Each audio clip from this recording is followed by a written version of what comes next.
جیسا کہ ہمارے جو علم میں آئے جو چیزیں سامنے آئیں اور فتاوی کے اندر جس کو مینشن کیا گیا، مثلا ایک اس میں سے یہ کہ مولانا سعد صاحب نے جو ہے اصحاب کہف کا کتا، اصحاب کہف کا کتا ہے جو مفسرین نے لکھا ہے، لیکن انہوں نے بتایا کہ اصحاب کہف کا کتا نہیں تھا، بلکہ اصحاب کہف کا کتا نہیں، وہ شیر تھا، شیر۔ اور کلب درندے کو کہتے ہیں کتے کو، اور شیر کو بھی کلب کہا جا سکتا ہے۔ حدیث میں نبی کریم صلی اللہ علیہ وسلم نے شیر کو کلب کہا، جیسے ابو جہل کا بیٹا جس سے آپ کی بیٹی کو طلاق دے دی تھی اور آپ کو گالی گلوچ کی، برا بھلا کہا، تو آپ نے یہ دعا کی اللہ اس کے اوپر کوئی کتا مسلط کر دے اپنے کتوں میں سے، لہٰذا وہ شیر مسلط ہوا اور شیر نے اس عتبہ کو قتل کیا جو ابو جہل کا بیٹا۔ تو معلوم ہوا کہ شیر کو یہ کلب کہا جا سکتا ہے، لہٰذا وہ ایک تفسیر جو، اور تفسیر وہ منقول ہے، ابن جریر طبری نے اس کو لکھا ہے، تو اس کے اندر وہ قول موجود ہے کہ انہوں نے یہ کہا کہ کلب سے مراد شیر ہے، تو اصحاب کہف کا شیر تھا، یہ بات انہوں نے کہہ دی، لہٰذا وابیلا ہو گیا کہ جمہور تو کتا کہتے ہیں کتا ہے اور آپ نے شیر بنا دیا۔ یہ مسئلہ ایک یہ بات سامنے آئی۔ دوسرا جب موسیٰ علیہ السلام کے بارے میں آیا کہ جب موسیٰ علیہ السلام نے فرمایا کہ جب وہ کوہ طور پہ گئے تو پیچھے جناب وہ قوم کے اندر جو ہے وہ فساد پیدا ہو گیا اور قوم جو شرک کے اندر مبتلا ہو گئی، کیونکہ موسیٰ علیہ السلام نے جیسے قوم سے ہٹ کے دعوت کا کام چھوڑا اور ذاتی خلوت میں گئے ہیں، تو پیچھے جو ہے وہ قوم کے اندر جو ہے وہ عقائد کا فساد پیدا ہو گیا۔ یہ بات کہی، اس کو قابل اعتراض بنایا گیا کہ دیکھو حضرت موسیٰ علیہ السلام کی توہین ہو گئی کہ حضرت موسیٰ علیہ السلام وہاں خلوت میں گئے، جبکہ تو اللہ کی مشیت سے گئے تھے، اللہ کے حکم سے گئے تھے، اور پیچھے اپنا نائب جو حضرت ہارون کو بنا کے گئے تھے، لہذا وہاں اگر شرک جب وہ ظاہر ہو گیا تو جو ظاہر اللہ کی مشیت عزتی ہے، کیسے حالات پیدا ہو گئے۔ تو علماء نے یہ اعتراض کیا کہ انہوں نے ایسا کیوں کہا، جبکہ میرا خیال ہے کہ ان کا مقصد یہ ہوگا کہ حضرت موسیٰ علیہ السلام کی موجودگی اور موجودگی میں امت کے اندر دعوت کا کام جو دے رہے ہیں، تبلیغ کر رہے ہیں، دعوت کر رہے ہیں، عمل بالمعروف نہی عن المنکر کر رہے ہیں، یہ اتنا اہمیت کا حامل تھا کہ ان کی موجودگی تھی تو شرک نے راستہ نہیں پکڑا، جیسے وہ ایک طرف ہوئے تو شرک نے راستہ پکڑ لیا۔ تو اس میں تو حضرت موسیٰ علیہ السلام کی عظمت بڑھ رہی ہے، کم نہیں ہو رہی کہ موسیٰ موجود ہے تو شرک کو راستہ نہیں ملا، موسیٰ ہٹے تو شرک نے راستہ پکڑ لیا۔ اور یہ وجہ ہے کہ وہ جب واپس آئے جس کو نائب بنایا تھا ان کا انہوں نے داڑھی اور بال پکڑ لیا تھا ہارون علیہ السلام کے کہ تم نے کچھ نہیں کیا، یہ شرک میں مبتلا ہو گئے۔ وہ کہتے میں نے اس لیے نہیں کیا کہ میں کچھ کرتا تو یہ دو دھڑے نہ بن جاتے، میں سوچا آپ جب آئیں گے خود اس کو سنبھال لیں گے۔ تو میں وہی سے کہہ رہا ہوں غلط فہمی، تو یہ کس طرح، جبکہ اس میں تو حضرت موسیٰ علیہ السلام کی عظمت بڑھ رہی تھی، اس کو انہوں نے سمجھا کہ اس سے توہین ہو رہی ہے۔ یہ ایک بیان جس کو یہ پیش کیا جاتا ہے۔ اور انہوں نے فتویٰ دیا کہ بھئی یہ سیل فون جو ہے وہ جیب میں ڈال کے جو نماز پڑھتے ان کی نماز نہیں ہوتی،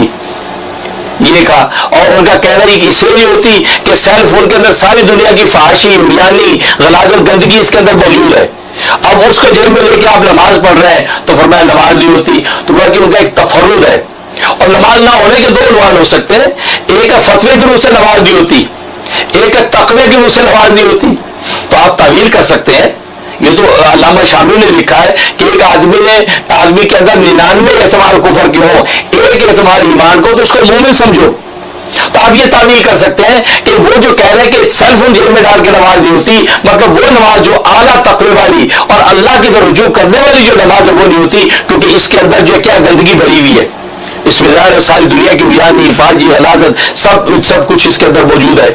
تو ظاہر ہے کہ جیسے فقہا نے لکھا ہے کہ ایک پڑیا کے اندر گندگی بھر کے اس گندگی کو بند کر کے جیب میں ڈال کے نماز پڑھے، تو اس نماز کے بارے بھی علماء یہ کہتا ہے کہ یہ جائز نہیں کہ گندگی جیب میں ڈال کے آپ نماز پڑھیں، حالانکہ ہمارے پیٹ میں گندگی موجود ہے،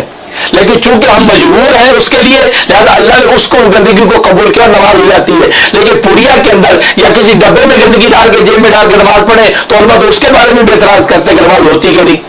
تو انہوں نے یہ بات کہی تو اس کو یہ تعویل کرے کہ فتوے کی روح سے ہو جاتی ہے، لیکن اعلیٰ تقوی کی نماز ہے تو یہ گندگی کے ڈھیر اس کو سائڈ پہ رکھ کے نماز پڑھے۔